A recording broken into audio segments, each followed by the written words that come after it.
So you have built your first factory, like this protein paste blending facility here. To get this factory running, I need waste. My outpost already has some in its cargo bay because it's a natural byproduct from the daily life on these stations. I also unlocked the solar panels perk to let this outpost produce some energy for free. The default way to run a factory is by using agent workers. The difference to trader workers is that they can only interact with your own factories, and they never use any money on freight exchange.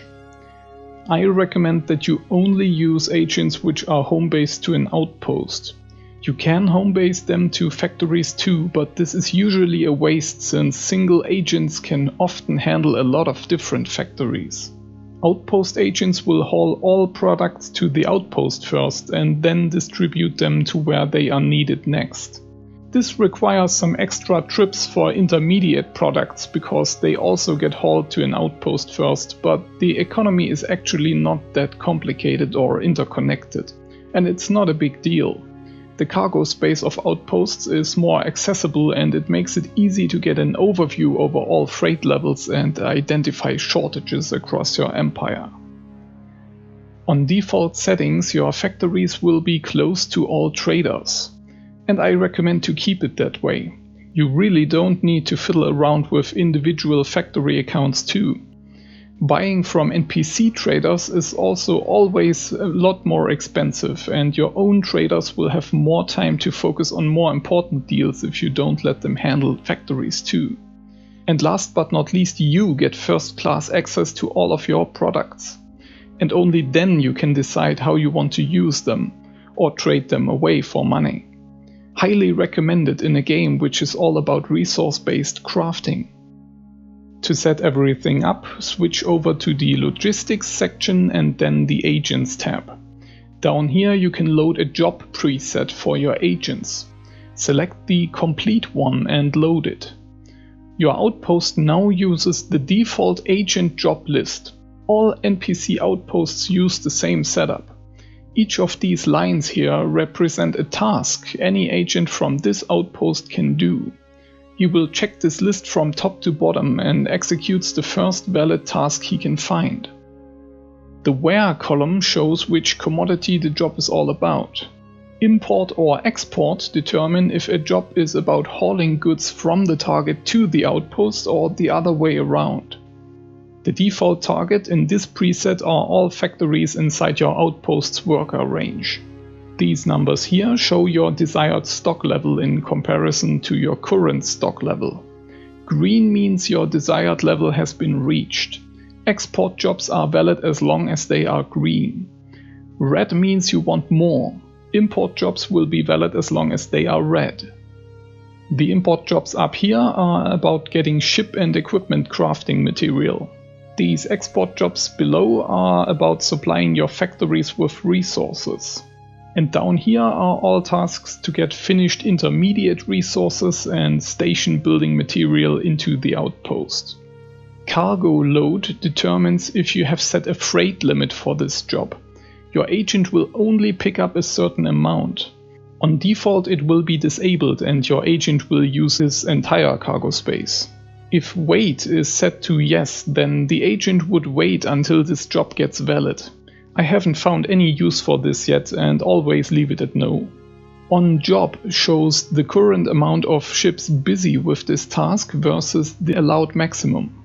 Priority just sorts this list and makes agents do certain jobs before all others. Ignore shows if this task has been temporarily disabled. And that has been all we need. Just select any cargo ship, home base it to your outpost, and start the agent worker command.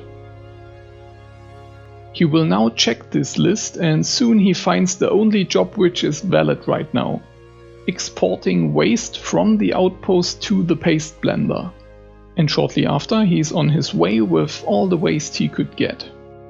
The game checks if jobs are valid not only by your outpost settings, but also by the factory settings.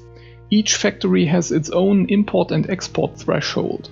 The import threshold means that the factory will order more waste if cargo levels drop below 10%.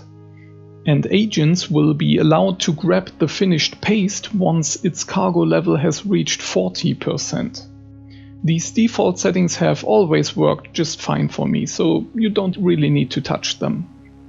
After the first waste delivery, the paste blender starts working. You can now simply build any kind of factory and your agents will serve them automatically.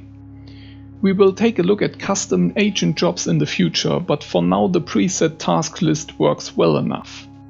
But still, I recommend to make a small adjustment. I let this example run for some time, and as you can see, there seems to be a problem. The paste blending facilities are running full of products. The food factories and the ore mine should be working too, but they are still flashing yellow.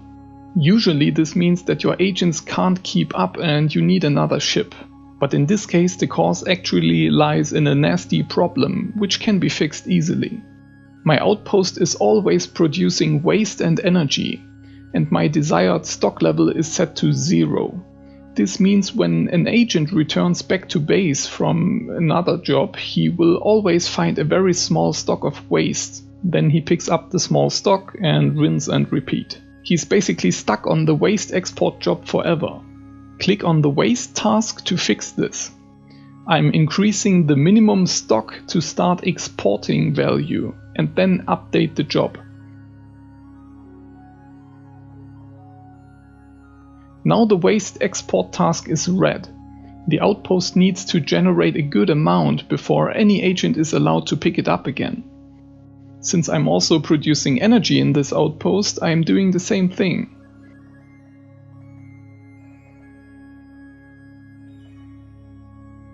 This small adjustment fixes the problem and my economy runs fairly smooth after a while.